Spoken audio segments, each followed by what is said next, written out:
Okay, so let's talk about the triangles of the neck. Now, in order to draw the triangles of the neck, we're simply going to start with drawing a square. And remembering that before we identify anything in anatomy, we're going to need to orientate. So this here will be an anterior view. This here will be posterior. And the whole schematic is going to be based on a sagittal view of the neck. Now, the best thing with the drawing of the triangles of the neck is, again, to just simply draw a square and then divide that square like so. And that line is going to indicate our sternocleidomastoid muscle, the muscle that's separating our anterior triangles from our posterior triangles. So, this gives us that this boundary here will be the mastoid process at the top.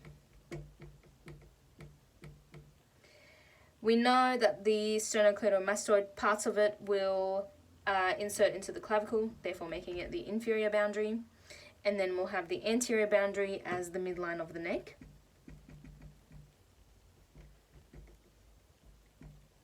And our posterior boundary formed by the trapezius muscle. Now, we also need another bone over here, and this here is going to be the mandible. Put some teeth in, and this here is the mandible.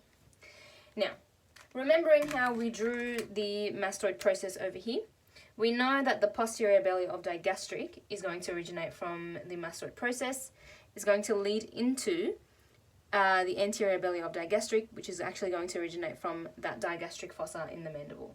So if we just make a sling like that, and we know that the junction between the posterior belly of digastric and the anterior belly of digastric is going to be that intermediate tendon, which actually attaches onto the hyoid bone.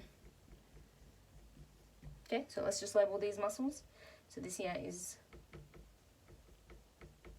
the posterior belly of digastric, and then this is the anterior belly of digastric, remembering that the intermediate tendon connects these two muscles together. Okay, now the last component before we start identifying the actual triangles is a muscle that's going to come from the hyoid bone.